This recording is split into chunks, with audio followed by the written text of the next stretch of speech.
Way to medicine. तो schedule caste and schedule tribe in higher education अगर हम देखें तो अगर हम बात करें कि ऑफ कोर्स अगर पास्ट से बात करें, मतलब हम कंपेयर करें कि जो पास्ट में सिचुएशन थी शेड्यूल कास्ट और शेड्यूल ट्राइब की हायर एजुकेशन में बहुत लो थी।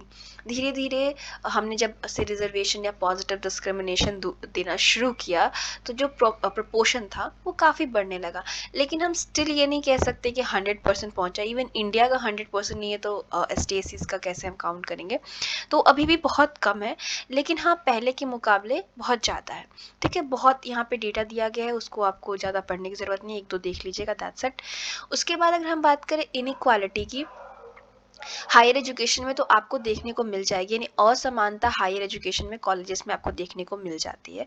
ठीक है, ST और SC स्टूडेंट्स के बीच में, उसके बाद जो non ST/SC main and women है, ठीक है, उनमें भी देखने को मिल जाएगी। वुमेन जो बिलोंग करती है शेड्यूल कास्ट से, जो औरतें हैं, लड़कियां हैं शेड्यूल कास्ट या शेड्यूल ट्राइब से, गाँव से, उनका तो बहुत ही बुरी स्थिति है। एक तो पहले वो छोटे कास्ट में, और छोटे कास्ट में भी विमेन का सिचुएशन आप समझ सकते हैं, इसमें कोई एक्सप्लेन करने की ज़रूरत नहीं है कि कितनी बुरी होती है। अगर वो ऐसे रीजन में, गांव में मतलब रहती हैं या बैकवर्ड एरिया में रहती हैं, तो स्कूल तक पहुंच पाना या उनको अलाउ करना कि वो स्कूल जाए, बहुत मतलब समस्या वाला सिचुएशन हो जाता है। तो अगर सोशल हायरार्की में अगर हम बात करें, समाज की जो एक तरीके से पिरामिड है उसमें बात करें, तो सबसे नीचे का स्थान इन्हीं लोगों का है जो बैकवर्ड क्लास की औरतें हैं एजुकेशन में, स्पेशली उनको फैसिलिटीज़ भी बहुत कम दी जाती हैं। उसके बाद सबसे फेमस, सबसे ज़्यादा क्वेश्चन पूछे जाने वाला topic, issue of access, retention and poor performance. Access मतलब क्या होता है?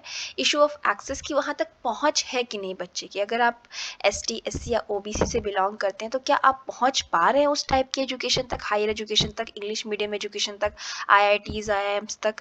ओके, रिटेंशन, क्या आप उस एजुकेशन लेवल तक, मान लीजिए कि आपने IIT क्रैक कर ली, आपको रिजर्वेशन मिल गया, क्या आप रिटेंशन यानी आप वो 4 साल की डिग्री कंप्लीट करके जॉब ले रहे हैं? एंड पुअर परफॉर्मेंस, तो हमने काफ़ी सारी रिपोर्ट को एनालाइज किया है और पता चला है कि जो मतलब बच्चे बैकवर्ड क्लासेस से आ रहे हैं उनका पुअर परफॉर्मेंस भी है। ठीक है, तो ये क्वेश्चन काफ़ी इंपॉर्टेंट है, तो इसको हम डिस्कस कर लेते हैं, पार्ट बहुत इंपॉर्टेंट है।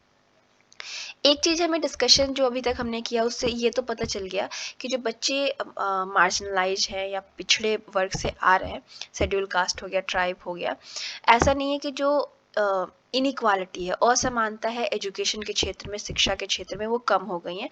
ऑफ कोर्स अगर हम बात की जाए कि पहले से, तो बेहतर हो गई हैं। ठीक है, अब हम अगर एनालाइज करें कि बच्चों का जो एक्सेस है वो कम क्यों है ST/SCs का एजुकेशनल इंस्टीट्यूशंस में या कॉलेजेस में, स्कूल्स में, उसके पीछे रीज़न क्या है, तो दो चार रीजंस हम यहाँ पर डिस्कस करेंगे।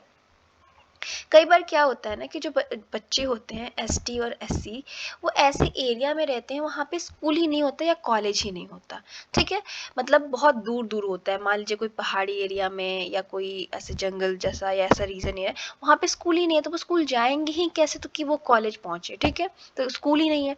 उसके बाद चीज़ें हुई हैं, कोशिश किया जा रहा है कि जहाँ भी गांव वगैरह हो उसके 3 किलोमीटर के अंदर स्कूल हो, ऐसा क्रिएट करने की कोशिश की गई है। जो ST/SC वुमेन्स है उनकी और सिचुएशन खराब है, मान लीजिए वो हिली, मतलब कोई हिल वाला पहाड़ी इलाका हो गया, रिमोट दूर का गांव हो गया, तो वो प्राइमरी सेकेंडरी एजुकेशन तक भी नहीं पहुंच पाती। तो ऑफ कोर्स उनके पास इक्वल अपॉर्चुनिटी नहीं मिली, ना एक्सेस मिला, स्कूल ही नहीं है तो जाएंगे कहाँ। एक और चीज़ हम नोट कर सकते हैं इसमें कि जो हायर एजुकेशन है भारत में, जो भी उच्च शिक्षा है, मतलब कॉलेजेस, अच्छे अच्छे सेंट्रल यूनिवर्सिटीज़, वो अर्बन बेस्ड है, शहरी बेस्ड है। आप देखेंगे तो ज़्यादातर बड़े यूनिवर्सिटीज़ शहरों में ही होते हैं। ठीक है, जो लोग अपनी पूरी ज़िंदगी शहरों में निकाल दिए हैं, मतलब सिटीज़ टाउन्स में निकाल दिए हैं, वही बच्चे आप हायर एजुकेशन में देखते हैं कि बहुत ज़्यादा नंबर पे हैं।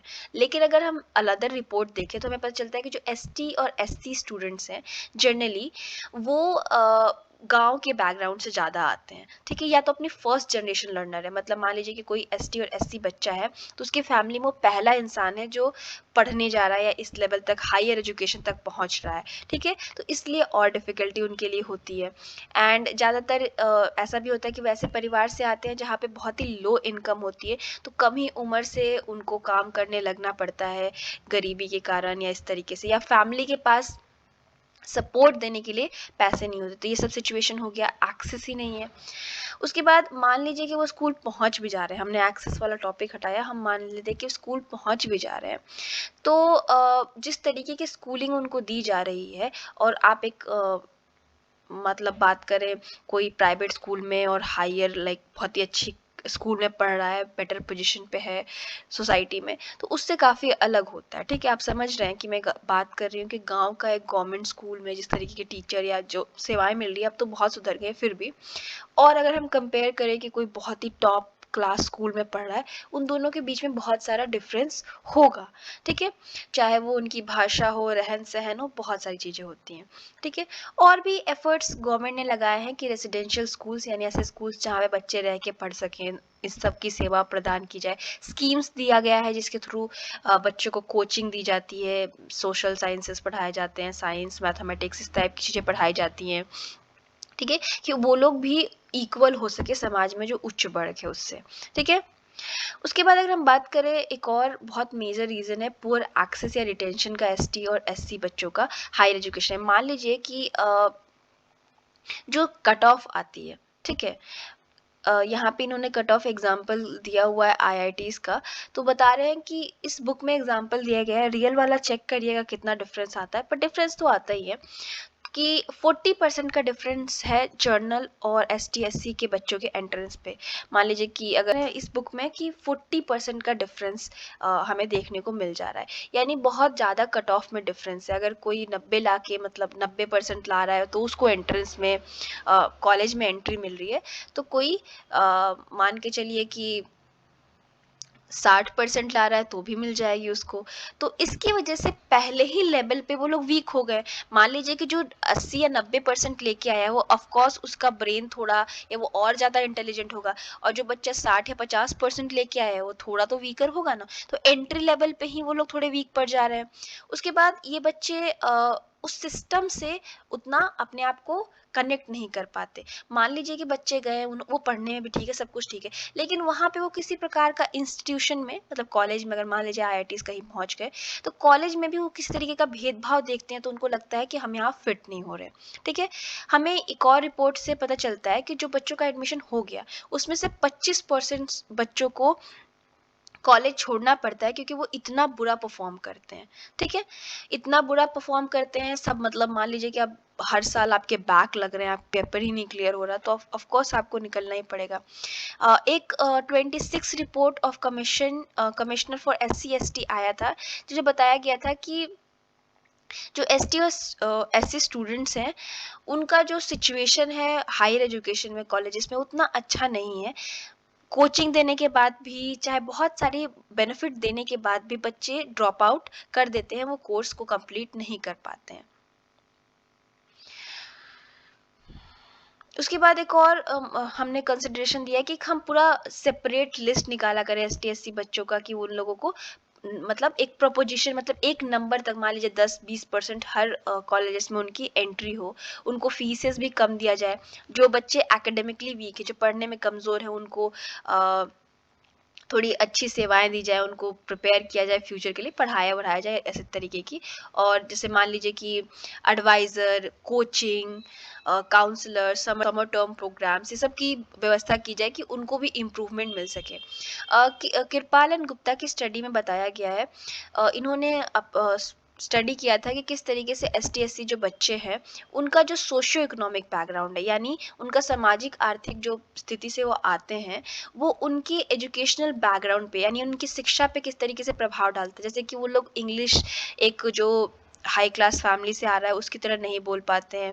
उसके बाद वो लोग कॉलेजेस में जाते हैं जहाँ पे सिर्फ हायर क्लास के और उच्च पढ़े लिखे खानदानों से आने वाले बच्चे होते हैं, तो वो उनसे कनेक्ट नहीं कर पाते, यानी मेन स्ट्रीम लोगों से कनेक्ट नहीं कर पाते हैं ना। उनके पास वो अपर कास्ट का कैरेक्टरिस्टिक होता है। एक एक हमने अलग अलग टाइप के कैरेक्टरिस्टिक्स भी बना दिए हैं समाज में कि भाई उच्च जाति के लोग ऐसे बिहेव करते हैं, ऐसे कपड़े पहनते हैं, ऐसे बात करते हैं। एक सर्टन, मान लीजिए कि शहरों में आप रह रहे हैं तो आपकी लाइफस्टाइल जरूर थोड़ी अलग होगी गाँव के लोगों से, नहीं हम कॉमनली होती है, तो वो भी सोसाइटी में टैग है, तो वो उसकी वजह से भी इन्फीरियर फील करते हैं जो S T S C students हैं।